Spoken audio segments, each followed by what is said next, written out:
Hi, Hannah. Nice to meet you virtually. Do you want to introduce yourself? Sure. Yes, my name is Hannah Trittin. I am an assistant professor for business ethics here at Leuphana University Lüneburg in Germany.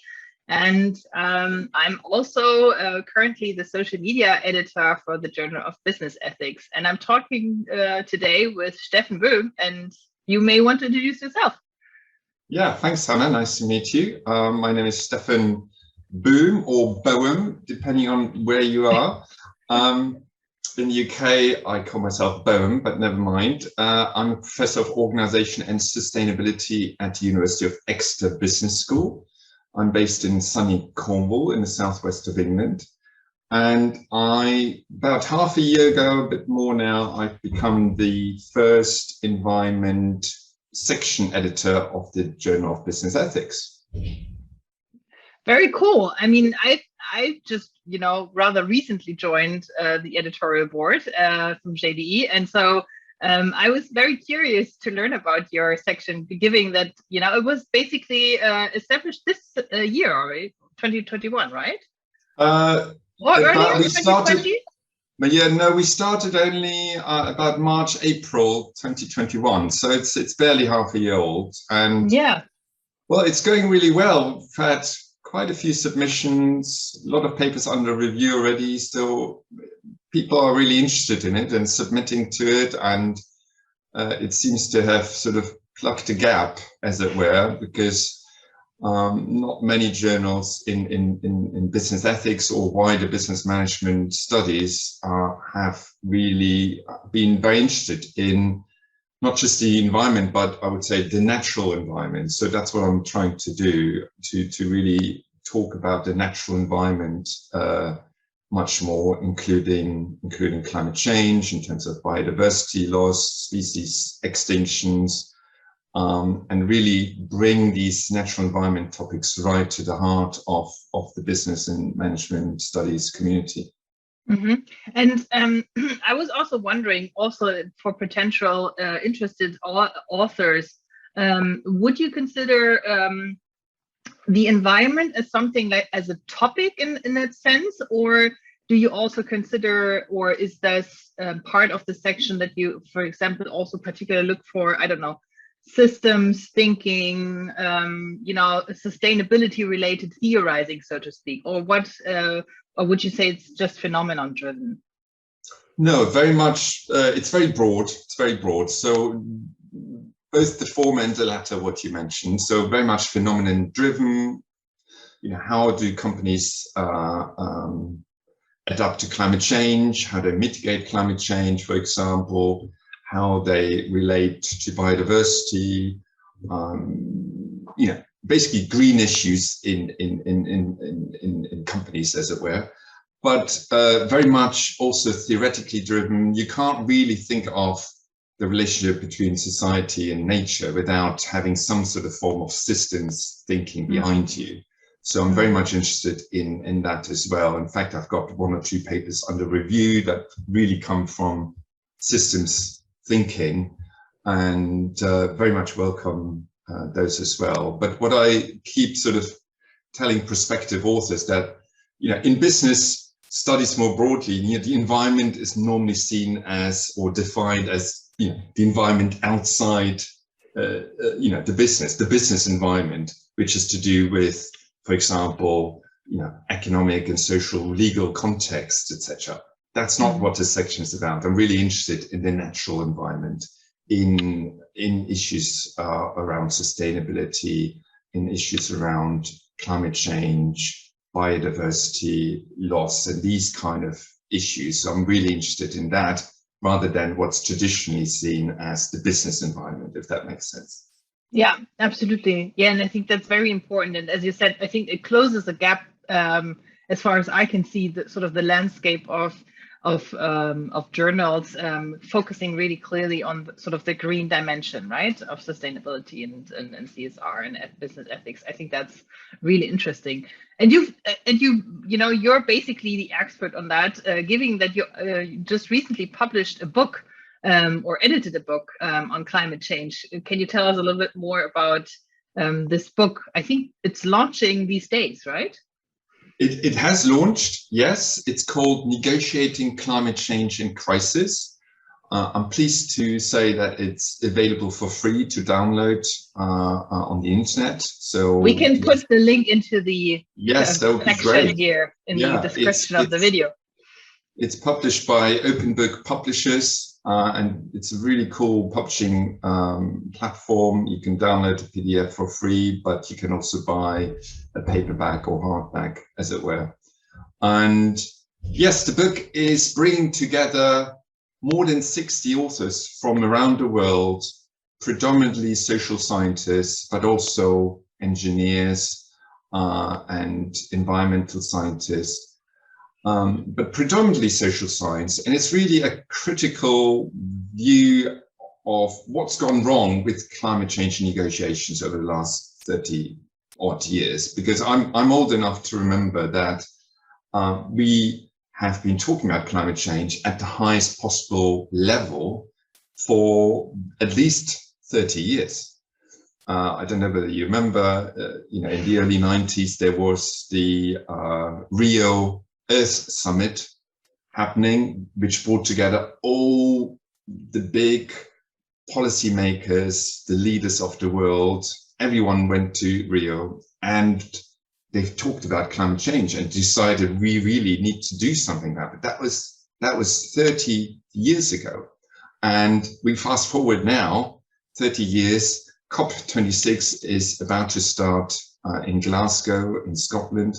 And you could ask yourself, not much has happened. Of course, a lot of things have happened, a lot of talk have happened, but if you look at the actual science of it and the actual emission curves, all the emission curves are just showing up north. There hasn't been any dent, any flattening of the curve whatsoever. In fact, the opposite has happened.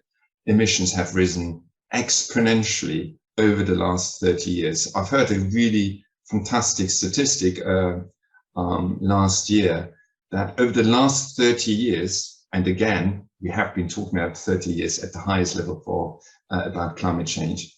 Over the last 30 years, we have emitted more greenhouse gases into the atmosphere than the previous 200, 250 years put together, right? Yeah. So we have doubled the problem over the last 30 years. So we really need to change tack, and that's what this book is trying to do. It's firstly trying to have a critical look at what's gone wrong, and then also be very practical and very affirmative in basically coming up with the range of actions, solutions of what we need to do now, because many people are saying we're running out of time, and we're running out of time very, very fast. So, most climate scientists, most progressive policymakers basically agree that we have basically till the end of this decade to really make a massive dent into carbon emissions.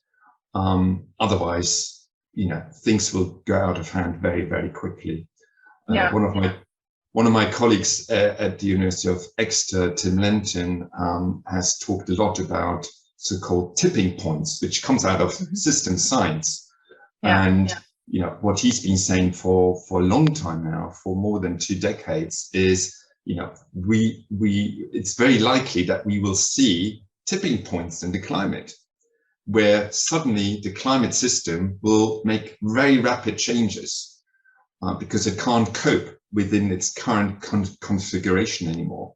So the Gulf Stream is an important one for Britain, for Cornwall. The Gulf Stream is basically determining our weather here. If we didn't have the Gulf Stream, Britain would be a lot colder.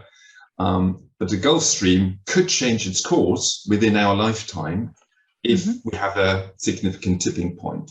So these things could happen, and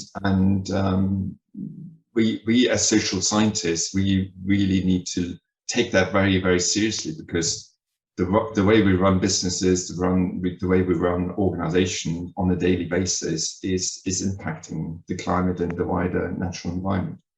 Yeah, as you mentioned, it sounds pretty dire. It sounds really that we're at the edge of something that we don't want to happen, so to speak. And we probably have known about it for a long time. I mean, what is the role of research here, and especially, social sciences here? I mean, obviously we can, point out the problems, but what about, policy recommendations or any kind of, public outreach? What do you understand your role as a researcher here? Would you say that you're an activist also, or? I would call myself an activist, yes. Together with a colleague in Sweden, we're also publishing a monograph, which is actually called Climate Activism, which follows climate activism. I didn't know that. I didn't know that. That was well prepared, Hannah. But I could just plug that book as well, which will be coming out early next year. But the point of the book is to trace climate activism in all sorts of different organizations, from community groups to local authorities, but right into the heart of big business as well. And climate activists are everywhere, including universities. So one reason we put this book together, Negotiating Climate Change in Crisis, is to basically fulfill this activist role and saying, we need to pull this knowledge together, and we need to make knowledge available for free, rather than sitting behind paywalls, as it were. We need to make it available for free so that we have a maximum readership out there, and really try to influence negotiations themselves, but also people's behaviors and people's action plans of what needs to happen. So yes, research, universities, etc., play a huge role. Yes, we are involved in the Journal of Business Ethics, which unfortunately sits behind a paywall. So academic research is very important, sometimes can be very dry, and theory, for example, is very important. It's not always very accessible. But having said that, while that is important and we need to drive theory forward, we also need to do that advocacy work and translate what we're doing into practical recommendations. Yeah, exactly. And I think one of the sort of initiatives that we at JBE, at least, or I try in my role, for example, is to make regularly use of the open access, opportunities, and try to make, certain articles open access for a certain amount of time, or, oftentimes relating to special, days, like, I don't know, Earth Day, for example, would be a good example. And that kind of things, to make it more accessible in the sense that I think this research has to be out there, right? I think that's very important. I just find it interesting, as you said, it's 30 years and we don't see much movement in the public. I actually would even emphasize that we are almost going backwards, because there's currently a lot of a debate whether, there's still conspiracy theories about whether, or disinformation about whether and how, humans are really, the reason why climate changes so quickly and so heavily. And I think this is almost going, backwards rather than forwards. What would you say? I don't see it sort of that way, to be honest. I think, yes, there's a lot of climate change denial out there, particularly in the States, etc. But I think they've, over the last 5 years in particular, have kind of I think they're changing. I think they're changing their message. So I've just written a book chapter on investigating how, for example, right-wing populism has really driven that climate change denial forward as a political discourse, financed by fossil fuel interests. Mm-hmm. And that's very well documented, and we know that certain vested interests have really invested heavily over the last 30 years. Again, something that's happened for a long time invested into climate change denial discourse. But I think they're on the back foot now, and I feel fairly encouraged that through social movements such as Extinction Rebellion, such as advocacy movements like Greta Thunberg's Friday for Futures movement. David Attenborough here in the UK has been playing a massive role in popularizing climate change. And in our native Germany, I believe we had these floods in the west of the country. So climate change, I believe, was one of the top, if not the top, political issues in the recent general election. So all of this is to show that it is out there. It can't be wished away anymore. And yes, of course, today there was in the news, even the Australian Prime Minister has now committed Australia to net zero by 2050. Of course. All right. So that's an achievement in itself.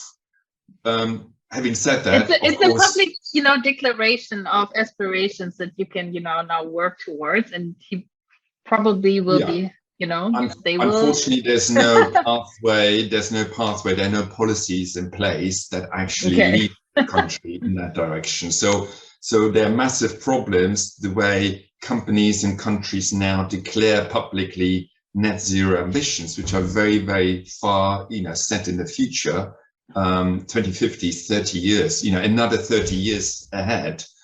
There's no roadmap, no actual policies in place, often, depending on technologies that haven't been invented yet, etc. So net zero is one of the discourses that we critically interrogate in the book.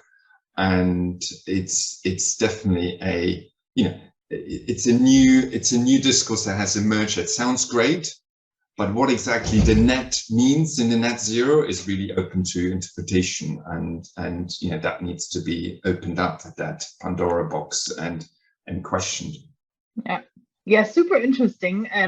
So one of the key reasons why we speak today is, the upcoming climate summit. What is your expectation now for, this summit? And also in terms of, what is currently, what kind of research is linked to this summit? Can you say something a little bit about, sort of can we probably expect of, research around this summit at this point?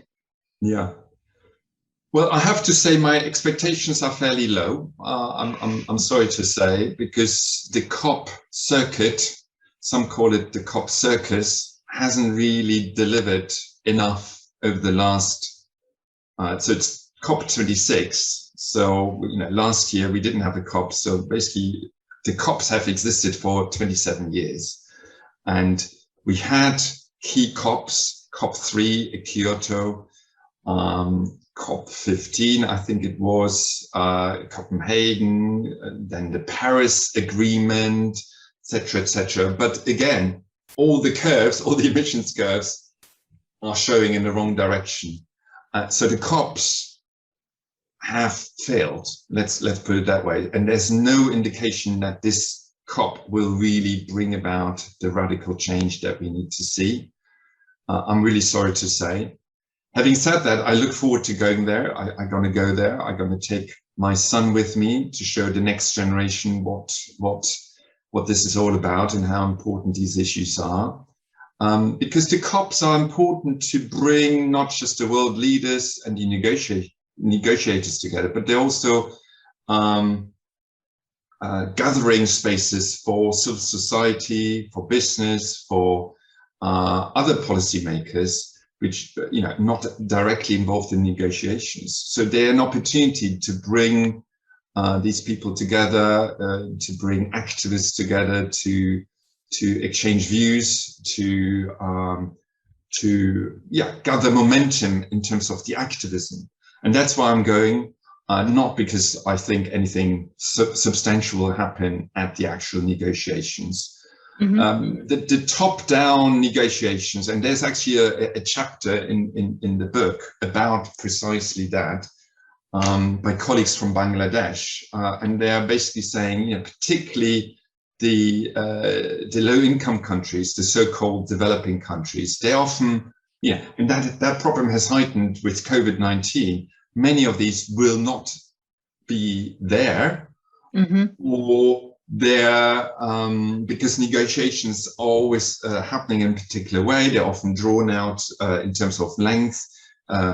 Low-income countries' delegations then have to often leave early. So there's a whole literature on showing that these negotiations are dominated by the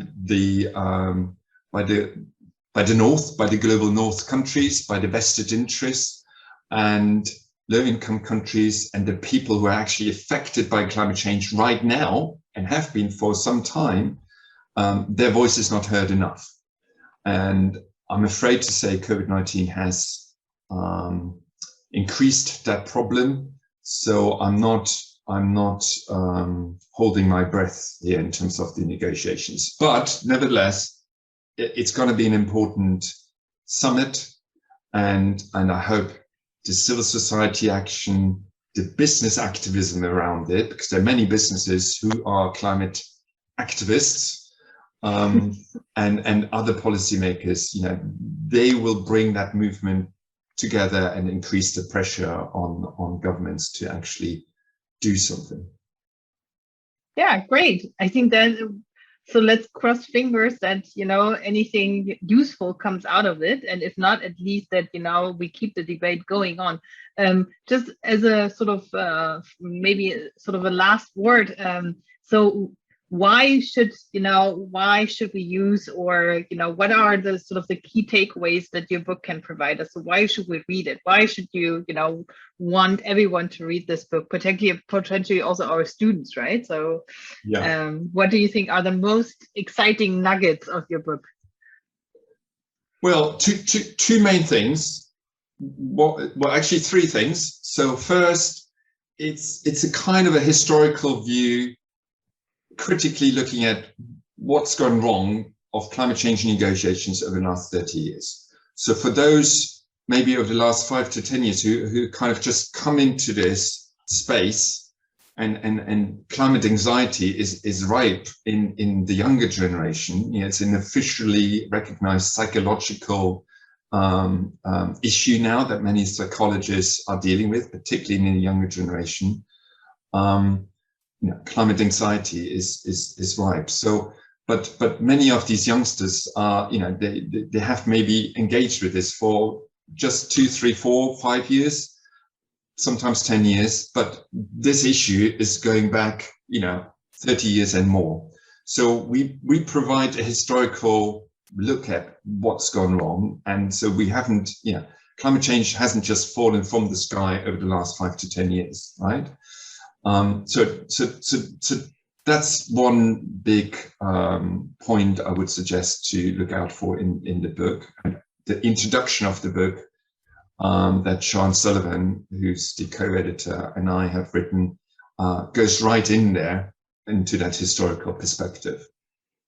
The second one, and Sean took a lead on that. She's an expert.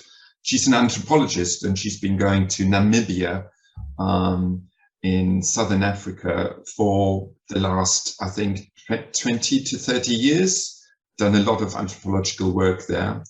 And there's a section in the book which basically takes a closer look at one African country, one as an example of what climate change is already doing in this country. And there's 3, 4, 5 essays focused just on that, to give an example, to basically show what's already happening. This is not, you know, climate change is not something that will happen in 30 years from now or by the end of this century. It's already happening. It's already changing people's lives and having you know, an immense impact already. So that's I think a good thing to look out for again in the book. And then finally, we've got a whole section on actions, where I think we got about 8 or 9 essays in there. They're short essays, you know, can be very easily digested, and they're written for the wider public. They're not some heavily referenced, you know, 10,000 word academic theoretical essays. You know, they're short, 3,000 words-ish, with people, you know, who are leading social scientists from around the world, basically giving their view of what needs to happen now. And look out for those, because there's some really fantastic examples there of practical to-do things that are out there already. That, you know, they haven't been invented in our book. You know, they're already out there. There are lots of multiple, very diverse discussions out there involving lots of businesses, civil society organizations, and government actors, talking about what needs to happen now. And what we've tried to do is pull this together in this book, which of course is not a, you know, an exclusive list of things that needs to happen, but it's a good snapshot. Great. So yeah, thank you very much. So I wish you good luck with, you know, presenting this work. I think you also have some events coming up, I think, where you discuss the book. So I'm looking forward to see this, you know, to circulate it more. It sounds super exciting. I will definitely check it out. I have already downloaded the PDF. But I actually, you know, consider it now for, you know, putting it as a staple in my library, so to speak, in my personal one. So it sounds super interesting. And thank you very much for this brief talk about your book, but about also, you know, the relation between science and, you know, grander scheme of things, right, so to speak, because I think that's something that, you know, there's currently ongoing debates. I'm also taking part in these of how our research can, you know, be of relevance for a broader society. And I think what you outlined about, you know, how we can make sense of these, the sort of the use and unused, so to speak, of the summits. I think this is super interesting, also in terms of research, to see sort of why do these massive events with all these, you know, decision makers fail despite being, you know, so popular, being so richly let's say involved in you know, really getting everyone to one place, which is finally happening again. I think this is really exciting, and I wish you good luck. Enjoy Glasgow despite, you know, the busyness, and yeah, thanks for talking. Yeah, thanks for your time, Hannah. Thanks for doing this. And last thing I should say, JBE has actually been one of the few business and management journals that have actually published quite extensively on climate change as a topic. Not many other business and management journals can say that about themselves. So that's one of the reasons why I joined JBE, because it's actually got a fairly good track record on climate change issues. So thanks for being involved with that and driving the social media front forward, which is very important for that advocacy work. Because yeah, if nobody reads about what we are writing, then what's the point, as it were? Exactly. All right. Take care. Thanks, Hannah. All the best. You too. Bye-bye. Bye.